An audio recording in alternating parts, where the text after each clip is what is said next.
Terasa ngoten. Gak ngono, mboten mikir lho. Cuma wis tuku kitabe ya saya tak siapno.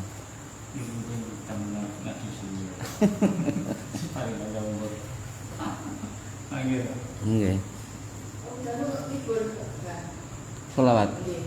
Nggih libur umum. Cuma si komahe larare jamaah piyambak.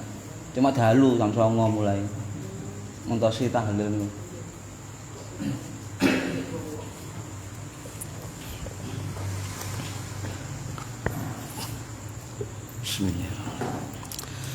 Assalamualaikum warahmatullahi wabarakatuh.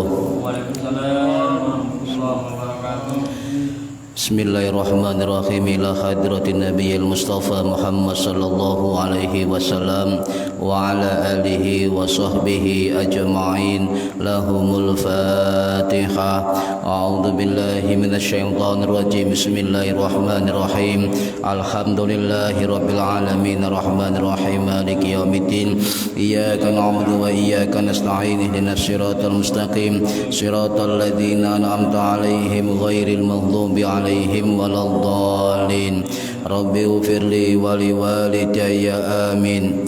Hadiyatan minna ila arwahi masyayikhina wa li muallimina wa li murabbi ruhina wa liman ajazana wa li mursyidina wa li ulamaina wa li muassis nahdlatil ulama ajma'in wa li awliya tis'ati wa li songo ajma'in, khususon ila sultanil awliya Syekh Abdul Qadir Al-Jilani radhiyallahu anhu wa khususon ila ruhi musannif kitab Bulughul Maram Al-Hafidh Al-Imam Al-Muhaddis Syekhul Islam Ibnu Hajar Al-Asqalani Asy-Syafi'i rahimahullah wa usulihim wa furu'ihim wa azwajihim wa dzurriyyatihim wa ahli silsilatihim wa ahbabihim wa muhibbihim wa muridihim wa jam'iyyatihim radhiyallahu anhum. Syai'u lillahi lana wa lahumul Fatihah. A'udzu billahi minasyaitonir rajim. Bismillahirrahmanirrahim. Alhamdulillahi rabbil alamin arrahmanir rahim maliki yaumiddin. Iyyaka na'budu wa iyyaka nasta'in ihdinas siratal mustaqim siratal ladzina an'amta 'alaihim ghairil maghdubi 'alaihim waladdallin. Rabbi ighfirli wa liwalidayya amin. Thumma ila abaina wa ummahatina wa jaddatina wa jaddatina wa ila ruhi man fataha hadhil qaryah wa man aqamaha wa li jami'il muslimina wal muslimat wal mu'minina wal mu'minat al ahya'i minhum wal amwat ghafarahumullah lahumul Fatihah. A'udzu billahi minasyaitonir rajim. Bismillahirrahmanirrahim. Alhamdulillahi rabbil alamin arrahmanir rahim maliki yaumiddin. Iyyaka na'budu wa iyyaka nasta'in ihdinas siratal mustaqim siratal ladzina an'amta 'alaihim ghairil maghdubi 'alaihim waladdallin. Rabbi ighfirli wa liwalidayya amin. Tsumma ila kita lan keluarga kita sedaya mugi-mugi diparingi sehat wal afiat lahir batin, kathah lan barokah rezekine, selamat dunya akhirat lan boten wonten alangan kanggo menapa-menapa biidznillah wa ridallah. Al-Fatihah. A'udzu billahi minasyaitonir rajim. Bismillahirrahmanirrahim.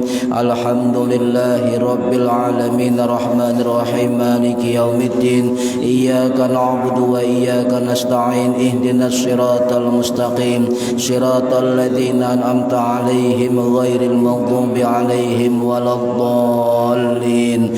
Rabbi ighfirli wa liwalidayya amin. Astaghfirullah rabbal baraya.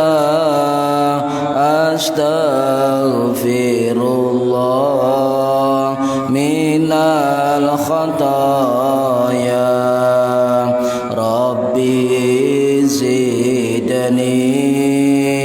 ilman nafi'an wa wafiqani amalan salihah tambah suwe awak tambah tua tambah suwe umur tambah sudah tambah dunya lali sing kuasa tambah dosa mlebu neraka.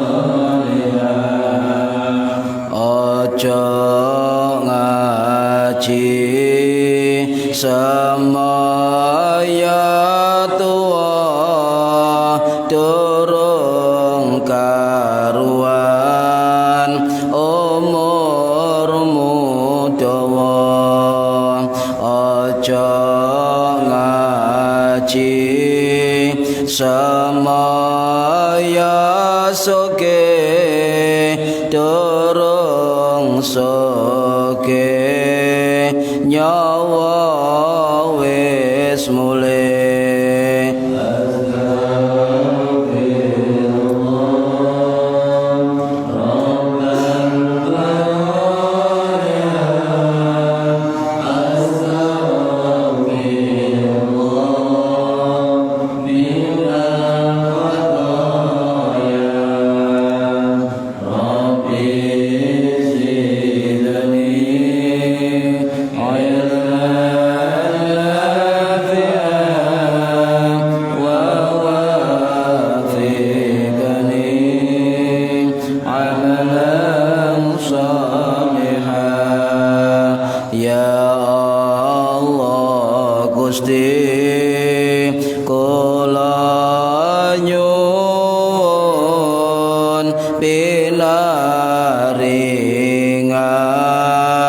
Kesang istiqomah ya Allah Gusti kula nyuwun menawi pecah husnul khatimah amin ya Allah amin ya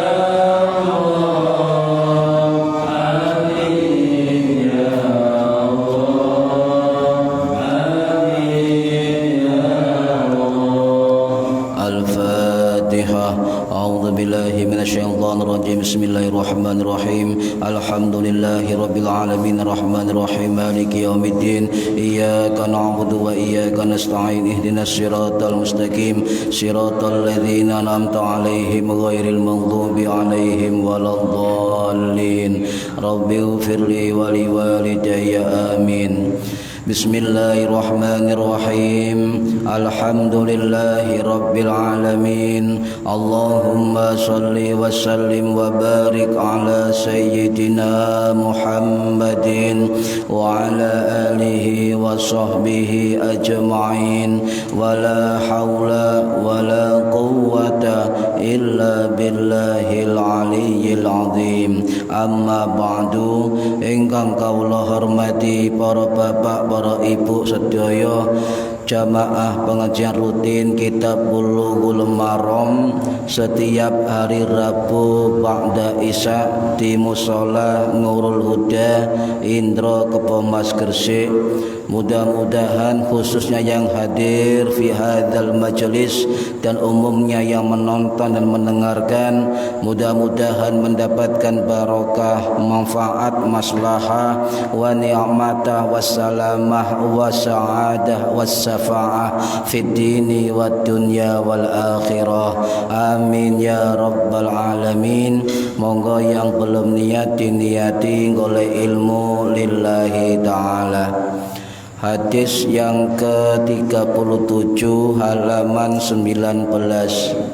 Bismillahirrahmanirrahim. Wa an Utsman lan diriwayatkan saking sahabat Utsman bin Affan radhiyallahu muga-muga ngridani sapa Allahu Gusti Allah anhu marang sahabat Utsman bin Affan. Qala dawu sapa sahabat Utsman bin Affan, inna niku inna wa anna niku. Hadise inna wa anna niku bacaane. Qala dawu sapa sahabat Utsman, inna nggih. Inna niku sebentar anna nggih, sampeyan ana. Qala dawu sapa sahabat Utsman bin Affan, annan nabiyya satemene Kanjeng Nabi Muhammad sallallahu alaihi wasallam kana ana sapa Kanjeng Nabi iku yukhallilu nyela-nyelai sapa Kanjeng Nabi lihyatahu ing jenggote Kanjeng Nabi fil wudhu'i ing dalem wudhu. Akhrajahu ngetokno ing hadis sapa At-Tirmidzi Imam Tirmidzi rahimahullah wa sahahahu lan milang sahih ing hadis sapa Ibnu Khuzaimah Imam Ibnu Khuzaimah rahimahullah. Para hadirin ingkang minulya, satu hadis pendek tapi perlu diterangkan secara panjang tentang jenggot. Ana jenggot mriki. Wonten-wonten. Bu, bojone jenggoten, mboten nggih. Bismillahirrahmanirrahim. Ini hadis nggih riwayat salah satu khalifah 4 yaitu sahabat Utsman bin Affan radhiyallahu anhu. Sahabat Utsman bin Affan bin Al-As bin Umayyah Al-Quraisy ya, yang wafat tahun 656 Masehi atau 35 Hijriah, yang dimakamkan di Jannatul Baqi Madinah paling belakang. Nggih, paling belakang. Dulu cedek makame Yahudi nih. Nanti kalau ceritani kenapa sahabat Utsman dikubur paling buri dan baqi nggih. Lah Khalifah Utsman bin Affan radhiyallahu anhu itu khalifah ketiga yang jabat terlama ya sebagai khalifah, kurang lebih 11 sampai 12 tahun nggih, terlama. Dan beliau itu bergelar Dzunnurain, pemilik dua cahaya. Sebab sahabat Utsman niku nikah dengan dua putri Kanjeng Nabi, yaitu Ruqayyah binti Rasulillah radhiyallahu anha yang wafat tahun 624 Masehi, dikubur di Baqi Madinah. Kemudian beliau wafat, sahabat Utsman menikah dengan adiknya Ruqayyah yang bernama Ummu Kulthum radhiyallahu anha, yang nyusul meninggal 6 tahun berikutnya yaitu 630 Masehi, juga dikubur di Baqi Madinah. Bu, semerep bojone Utsman bin Affan pinten? Niku kalih apa nggih? Ane Kanjeng Nabi kalih nggih. Ruqayyah kalih Ummu Kulthum. Nah, sak montone dua putri niki sedo, pinten bojoe Utsman bin Affan? Kalau jawab, bojone 14. Lho. Khalifah. Raja 14 menikah 14 kali. 14 kali menikah itu anaknya 21 orang. Ya, selikur anak ibu bojone 14. Aja tiru nggih. Angel. Nah niki. Nah, istri kemudian yang dari putri Kanjeng Nabi cuma yang punya anak dari Ruqayyah yang bernama Abdullah. Jadi biasanya digelari dengan panggilan Ummu Abdillah, ibu dari Abdullah. Tetapi anak Abdullah itu meninggal usia 6 tahun. Kemudian dari Ummu Kulsum radhiyallahu anha tidak punya anak. Kawin semua berjumlah 21 anak. Dan istri terakhir dari sahabat Utsman bin Affan ketika beliau berusia 81 tahun menikahi seorang gadis berusia 18 tahun. Cek tahes Bu, masih wolong-wolong siji. Nyatane duwe anak jenenge Maryam binti Utsman. Cek tahes wolong-wolong siji oleh perawan umur 18 waliane 81 ambek 18. Khalifah. Nah, istri terakhir beliau bernama sinten? Bernama Naila binti Al-Farafisah dari Kufah. Dia keluarga Kristen yang kemudian diislamkan oleh Ummul Mukminin Aisyah radhiyallahu anha. Sak keluarga muslim kabeh. Ini kemudian dinikah oleh sahabat Abu Bakar sahabat Utsman bin Affan, dan saudara kandung Utsman bin Affan yang menjabat di daerah Kufah itu menikah juga dengan saudaranya Nailah tadi, dan nyurati ke saudaranya, kira-kira wanita Kufah itu gimana, ya? Istrimu cantik, punya adik enggak? Begitu sahabat Utsman. Duwe namanya Nailah, ya kan? Coba mau enggak saya nikahi? Iya, Utsman usia 81 tahun. Apa jawaban Nailah, Pak? Sing perawan usia 12 tahun. Ditawari bapaknya Al-Farafisah tadi, ya apa nak gelem enggak ambek Khalifah Utsman bin Affan? Gelem. Ngoten ya, Pak. Aku wis tuwek lho ya, mosok gelem ngono kan? Sahabat Utsman. Siapa Nailah apa? Masa mudamu telah habis berjuang bersama Rasulullah sallallahu alaihi wasallam. Bu, umpama anak sampeyan umur 18 dilamar ambek presiden, terus pundi, Bu? Presiden umur 81 tahun. Jawaban ibu-ibu gak paten. Niki para hadirin rahimakumullah, dan Nailah itu ya ternyata seorang perempuan yang cerdas bahkan beliau itu seorang penyair ulung, perempuan penyair, sastrawan, fasih berbahasa Arab, amanah, jujur, ahli ibadah dan setia kepada Utsman bin Affan walaupun dalam usia yang tua. Setiap harinya beliau belajar kepada suaminya tentang hadis, dan juga setiap hari mendatangi rumah Aisyah untuk belajar hadis. Setiap hari belajar. Nah Bu, masih bojo presiden tetap belajar. Nah panjenengan duduk bojo sapa-sapa gak gelem belajar. Ya ini belajar masak. Para hadirin rahimakumullah.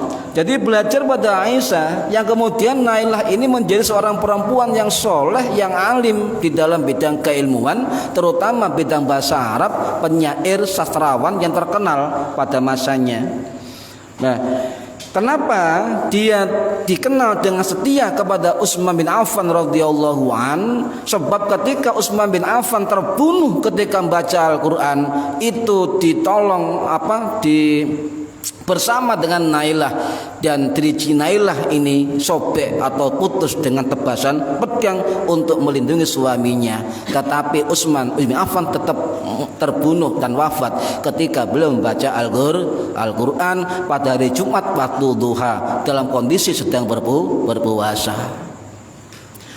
Nah, saya ceritakan biar nggak salah paham, Pak, tentang kondisi Utsman bin Affan waktu itu. Nanti kalau nggak selesai kita sambung rebut depan, ini penting sejarah Islam. Ya.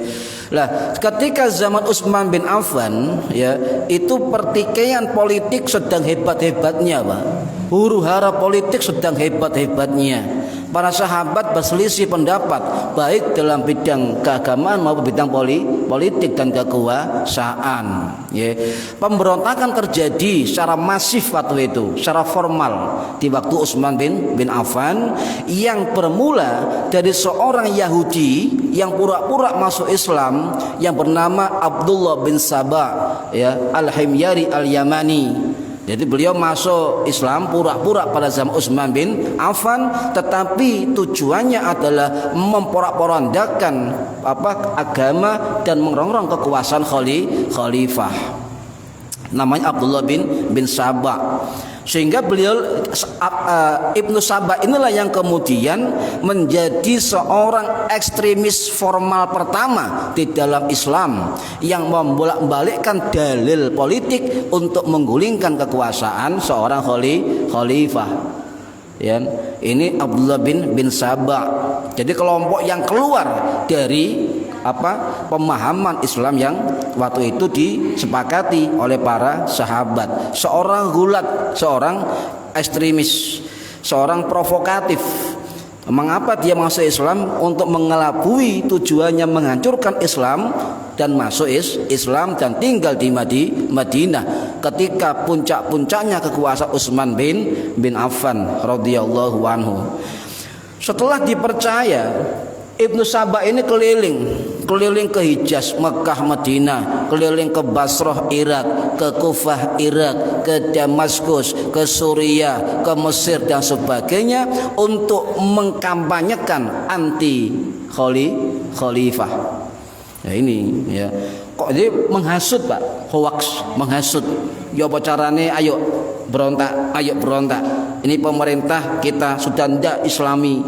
Gitu, Pak. Seolah-olah paling Islam, ya, seolah-olah paling amar ma'ruf nahi mungkar. Pokoknya salah kabeh. Waktu itu.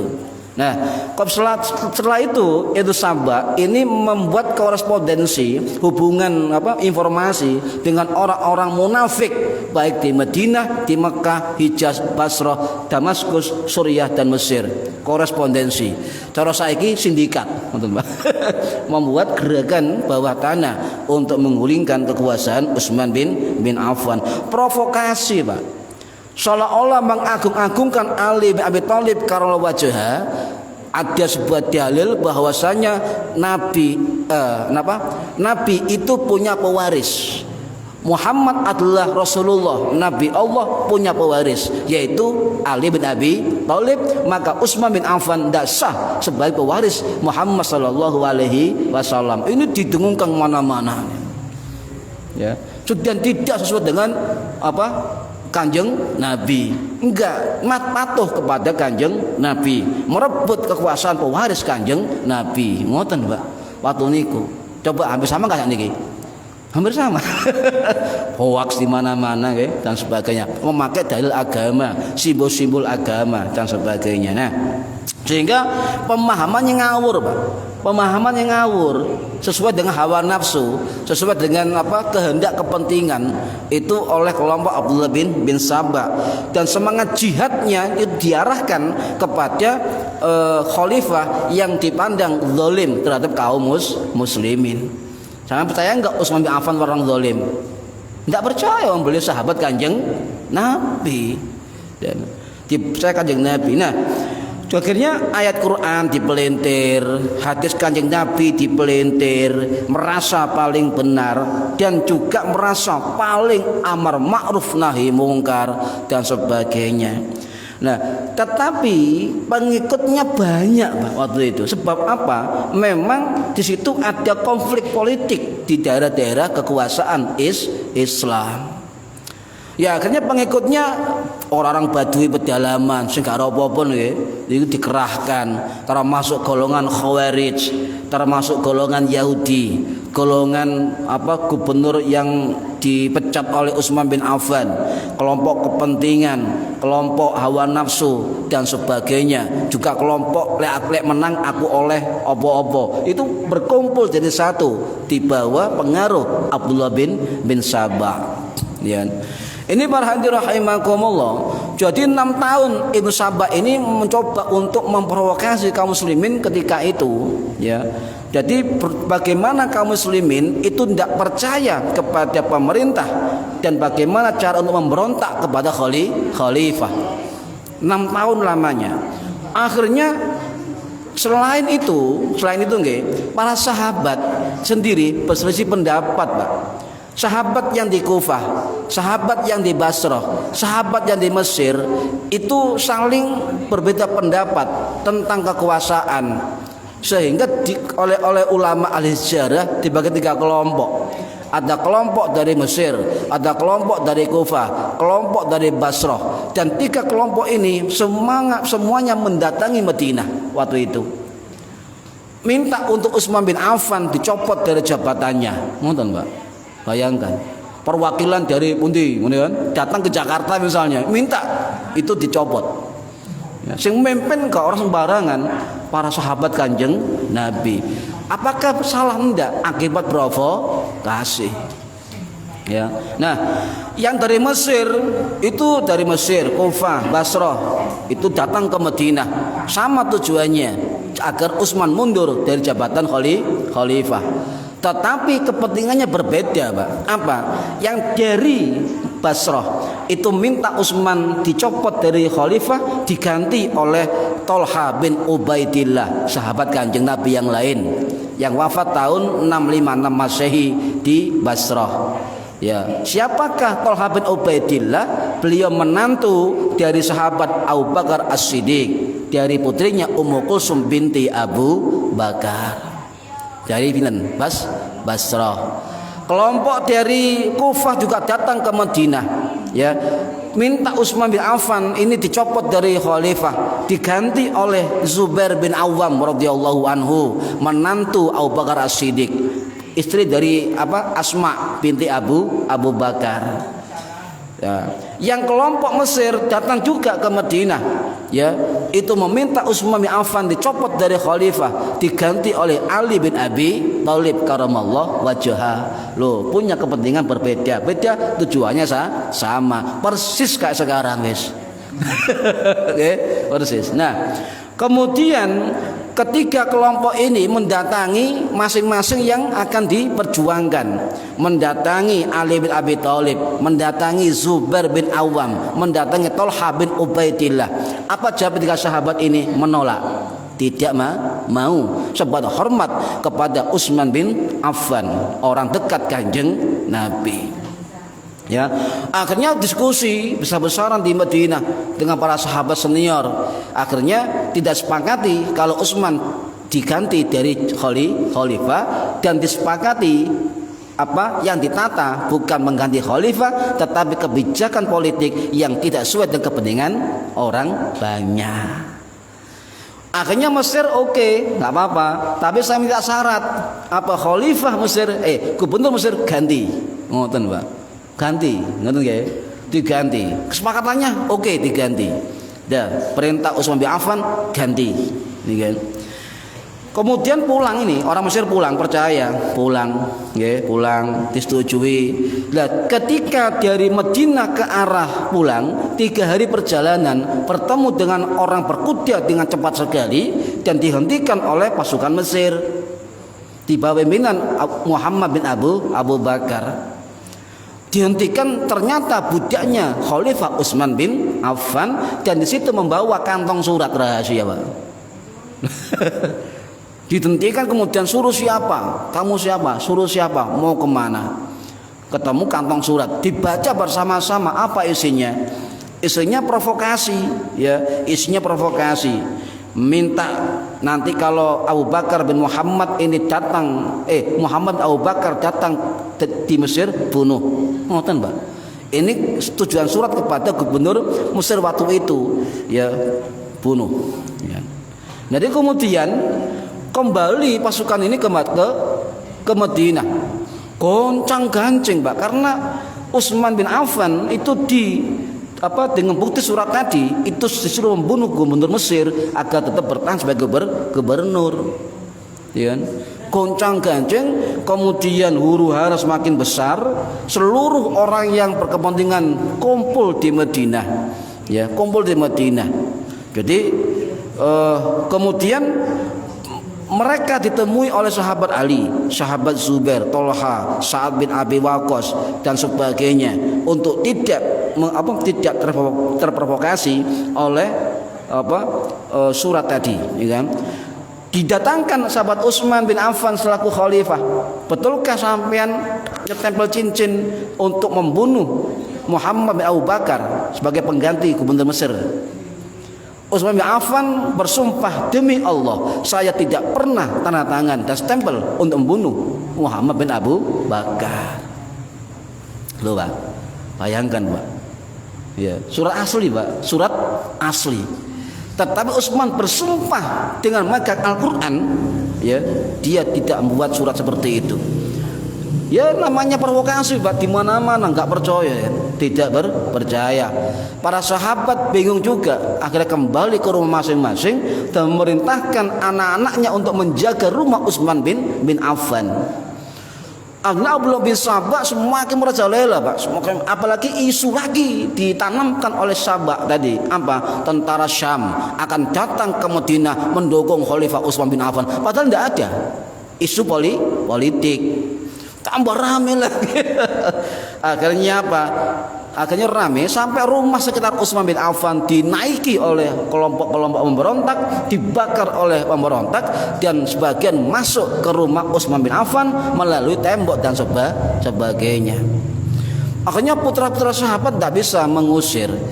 Nah, malam harinya Utsman bin Affan menurut riwayat dalam kitab At-Tabaqat karangannya Ibnu Sa'ad rahimahullah itu menceritakan malam hari Utsman bin Affan bermimpi atau berjumpa dengan Kanjeng Nabi, dengan Abu Bakar, dengan Umar untuk berkumpul bersama-sama. Akhirnya Utsman bin Affan memerintahkan untuk para sahabat yang berkumpul banyak di rumahnya untuk pulang ke rumah masing-masing. Saya akan menghadapi sendirian para pemberontak. Ngoten ya Pak. Kendel Pak. Puasa Utsman bin Affan. Dan akhirnya yang saya ini cerita biar kita paham ya. Jadi siapa berkhianat membuat surat asli tadi, wallahu a'lam, di dalam buku sejarah tidak ada Pak yang menyebutkan siapa yang berkhianat terhadap Utsman bin Affan membuat fitnah surat tentang pembunuhan calon pengganti gubernur di Mesir. Tidak ada. Kayak apa Pak? Kayak perintah apa itu? Tidak ada. Persis Pak. Persis. Kisah politik. Nah ini akhirnya ya, akhirnya para pemberontak masuk dan kalap di dalam rumah Utsman bin Affan. Kemudian ada seorang pemberontak yang bernama Al-Ghafiqi, ya, Al-Ghafiqi itu menikam Utsman bin Affan ketika beliau membaca Al-Quran, dibunuh. Ya, sampai tangan Utsman bin Affan ini terputus Pak dari badannya dengan sabit dan pedang, dan beliau bersumpah bahwa tangan inilah yang menulis mushaf Al-Quran. Bersumpah. Akhirnya istrinya yang tadi muda tadi, Nailah, itu berupaya melindungi suaminya, juga kena bacokan dalam tubuhnya. Nah ini cerita tentang pemberontakan kepada Utsman bin Affan. Dan kemudian ceceran darah Utsman bin Affan itu jatuh darahnya di surat Al-Baqarah 137. Fasayakfikahumullahu wa huwas samiul alim. Maka Allah akan melihara kamu dari mereka. Allah Maha mendengar dan Allah Maha mengetahui. Bukan wal yatalattaf, bukan. Talatuf warna merah, ada keterangan itu adalah titik darah ceceran dari Utsman bin Affan, bukan Pak. Kita luruskan. Talatuf itu tanda merah, itu yang pertama kali dari percetakan mushaf Bombay India, yang kemudian diikuti oleh Al-Quran di Indonesia, atau tanda tebal hitam nih. Buktinya apa? Wal yatalattaf Al-Kahfi ayat pinten? Ayat 19. Wal yatalattaf, maka berlemah lembutlah, itu artinya. Wal yatalattaf, maka berlemah lembutlah, ya. Maka itu cetakan mushaf Bombay. Buktinya begini Pak.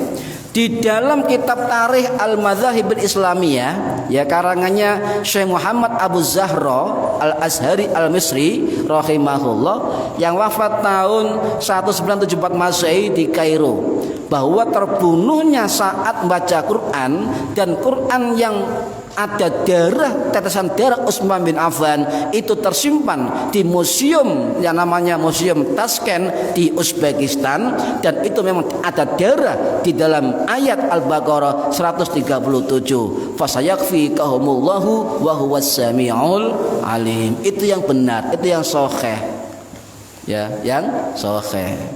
Ya, paham ya.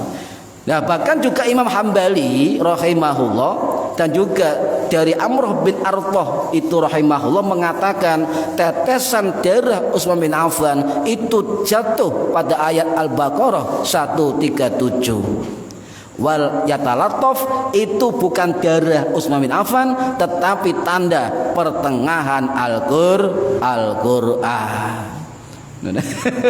Ini wal yatalattaf nggih, lemah lembutlah. Cari guru kula lek pengen lebokno wong waca ping 1000. Wal yatalattaf ya latif. Para hadirin rahimakumullah, itu pertanda pertengahan Quran.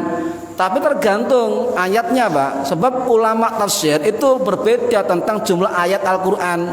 Ada yang bilang 6.204, ada yang mengatakan 6.000 sekian, 6.000 sekian, ada yang mengatakan 6.666, macam-macam. Tergantung dari ulama yang menghitung tentang huruf atau jumlah ayat Al-Qur'an. Tapi menurut ahli tafsir Imam Ibnu Asyur ya Al-Maliki rahimahullah yang wafat tahun 1973 Masehi di Tunisia, dalam kitab tafsirnya Tafsir At-Tahrir wa Tanwir, beliau mengatakan bahwa tulisan wal yatalattaf betul adalah pertengahan dari Al-Qur'an, tetapi huruf yang tengah-tengah itu ada di huruf ta. Wal yatalattaf, titaknya itu kata Imam Ibnu Asyur adalah huruf pertengahan dari Al-Qur'an. Tetapi dari ulama lain seperti Imam Nawawi rahimahullah dan juga Imam Ibnu Atiyah rahimahullah itu mengatakan bukan wal yatalattaf tengah Quran, tetapi adalah terletak pada Al-Kahfi ayat 74 ya, dalam lafaz laqad ji'ta syai'an nukra, dan tengahnya adalah kalimat nukron. Nah, berbeda-beda. Jadi meluruskan wal yatalattaf bukan tetesan darah Utsman bin Affan, tetapi simbol atau tanda dari pertengahan huruf dan lafaz dari Al-Qur'an. Paham ya? Nah, ini kisah tentang Al-Qur'an dari Utsman bin Affan. Masuk ke hadis para hadirin rahimakumullah. Jadi hadis Nabi kana yukhallilul lihyatahu fil wudu. Nabi menyela-nyela jenggotnya ketika dalam wudu. Nah, jenggot itu bahasa Arabnya apa? Lihyatun. Al-lihyatu atau lihyatun itu jenggot. Mana jenggot itu? Pundi Bu jenggot Bu? Mriki. Nggih, mriki, mboten niki. Mboten. Ten dagu nggih, menisor. Niku jenggot. Niki menurut kitab Kamus Al-Munawwir karangannya Kiai Ahmad Warsan Munawwir rahimahullah yang wafat tahun 2013 yang lalu di Krapyak Yogyakarta. Nah, bagaimana sebelum tentang hukum menyela-nyela jenggot, kita harus paham dulu tentang hukum memelihara jenggot.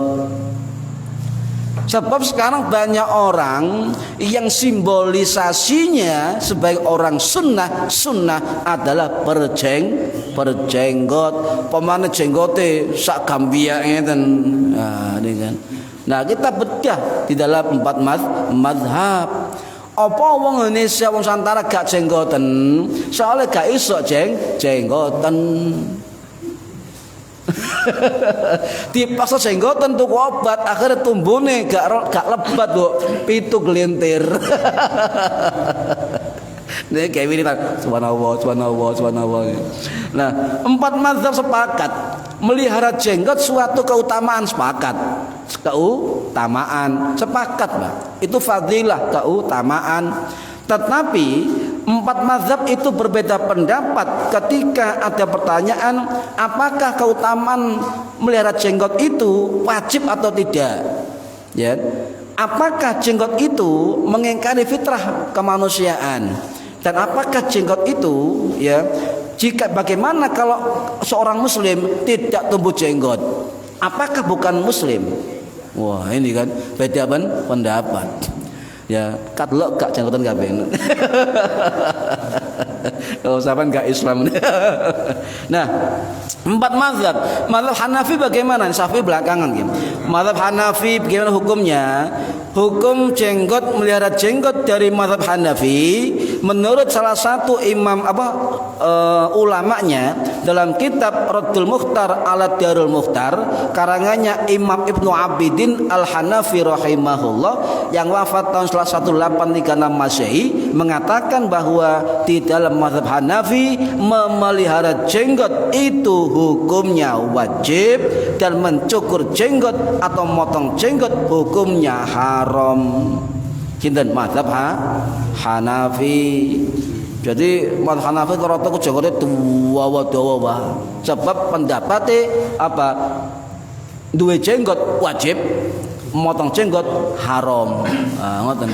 Lah sampean delok wong luar negeri Timur Tengah, ono dawa-dawa, sebagian Pakistan, sebagian India, sebagian Tunisia, sebagian Afrika, dawa-dawa karena beliau-beliau pengikut dari mazhab Hanafi. Paham nggih?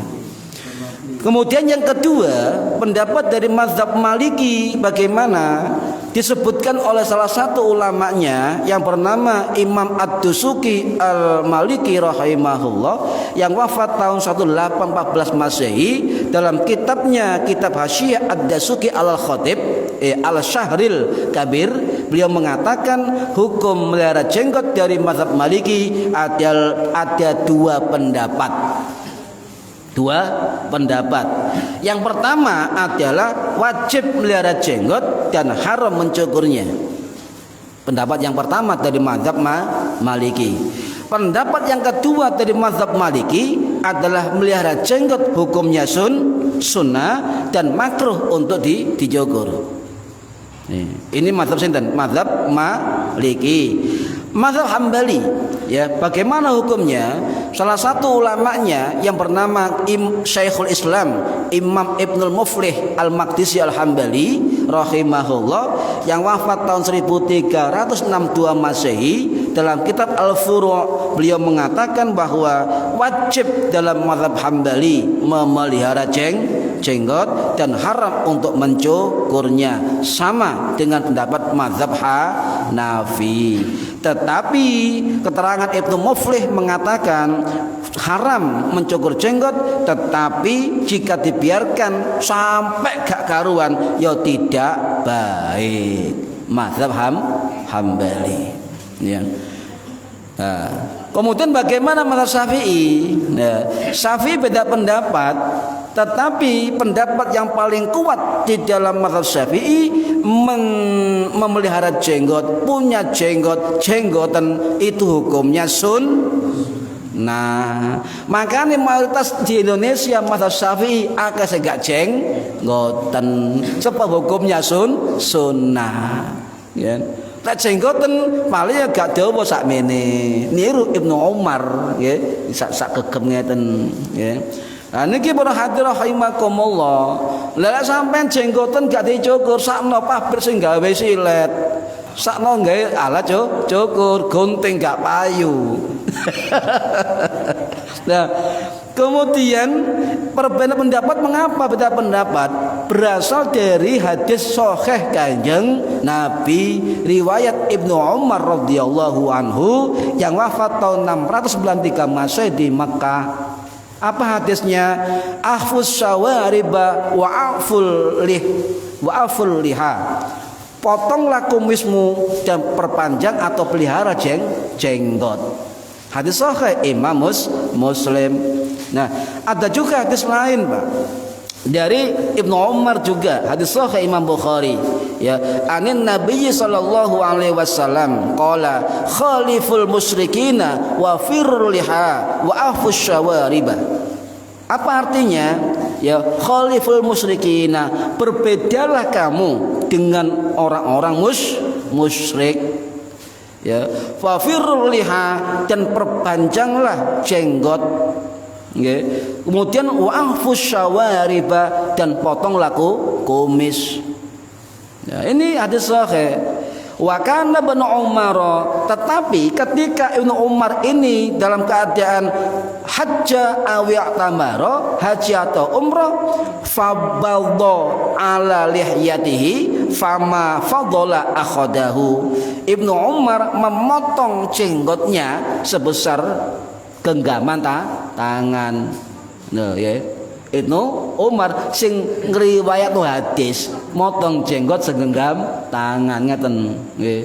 Nah, berarti para ulama Syafi'i mengatakan enggak wajib, sebab Ibnu Umar itu memotong jenggot sak gegem ngoten. Ya. Pantes nggih Bu, misalnya ini pantes nggih timbang dawa ngene nggone tumo. Jadi menyalahi menselisih orang musyrik. Dalam hadis lain dikatakan Imam Abu Hurairah khaliful majus, ya, untuk berbeda dengan orang Majusi. Riwayat Imam Ahmad berbeda dengan Nasrani dan Yahudi. Ini hadis sahih semua. Tetapi dari ulama mazhab Syafi'i mengatakan betul, hadis itu kata perintah Pak, fi'il amar, ya. Tapi bukan berarti kata perintah selalu menunjukkan kewajiban memanjangkan jenggot. Kalau orang faham tentang ilmu nahwu, ya. Dan juga ada kewajiban kata perintah itu untuk memotong kumis.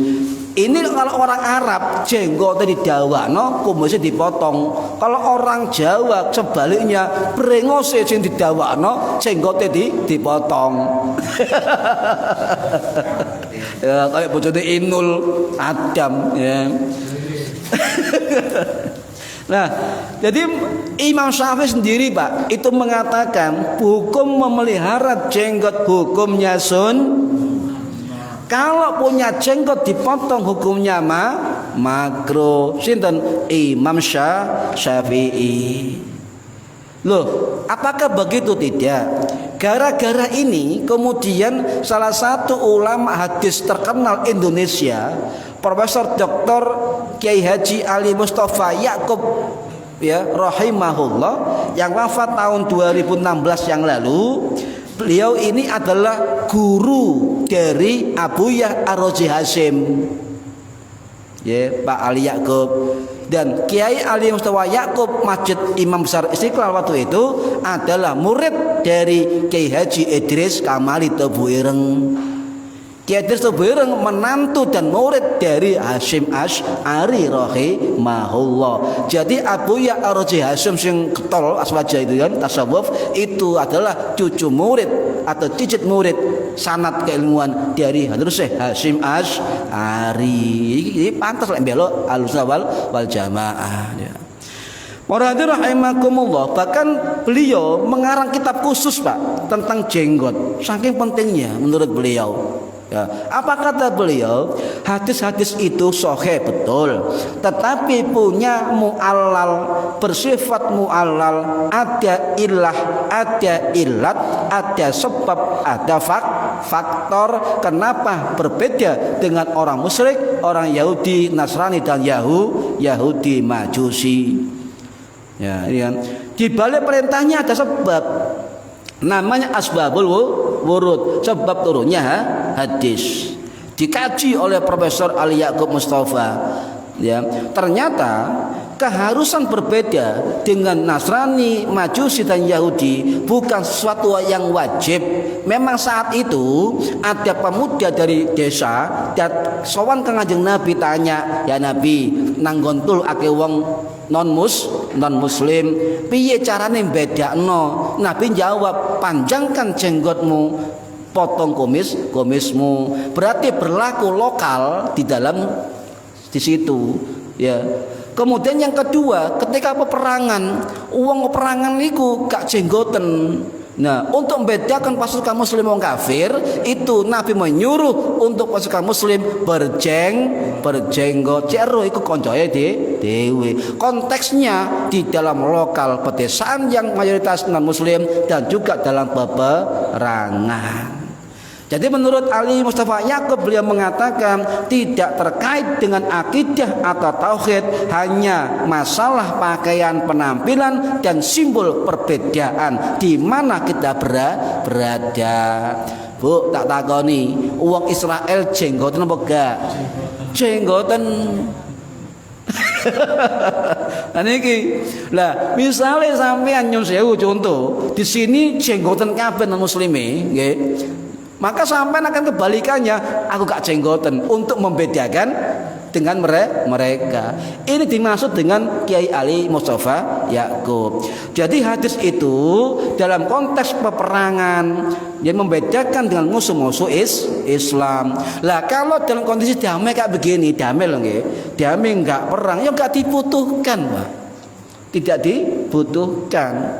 Ya, ini menurut beliau. Jadi beliau mengatakan resmi dalam kitab tersebut, segala sesuatu yang terkait dengan rambut, baik jenggot, kumis, rambut atau bagian dari budaya dan adat, dan juga bukan bagian dari agama dan tauhid atau ibadah.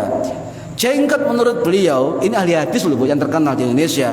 Jenggot menurut beliau di sini bukan standar keislaman seseorang. Ya, jadi jangan dianggap yang tidak berjenggot tidak Islam. Wah, itu standar tekon di ini kan. Saya jenggot dhisik, ndukur mengisor. Ini. Jadi enggak boleh. Jadi perintah itu bukan jenggotnya, Pak. Perintah itu bukan perintah jenggotnya, kata Kiai Ali Mustafa Yaakob, tetapi bagaimana tidak menyerupai orang Nasrani, orang Yahudi, dan orang Majusi. Nyun sewu, lek sampean jenggoten terus sampean nok Palestina, Pak, daerah Israel, jejer foto jenggoten, terus pundi dipoto cekrik.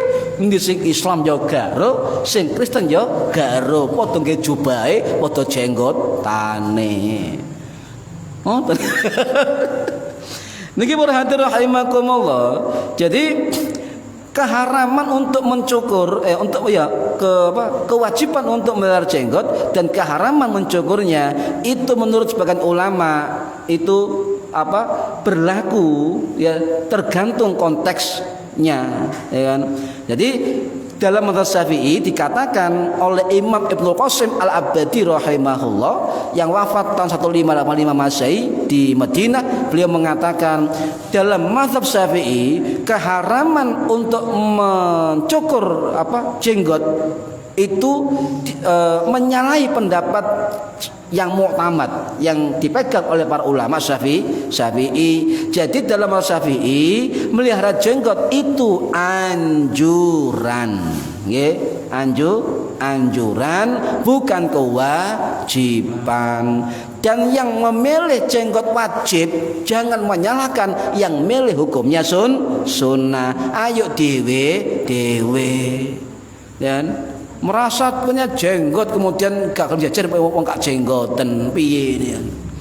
Niki para hadirin rahimakumullah. Jadi dalam konteks kekinian, Pak, terutama di Indonesia tidak relevan sebab nyatanya saat ini banyak non muslim juga berjenggot. Nggih, Pak? Nggih.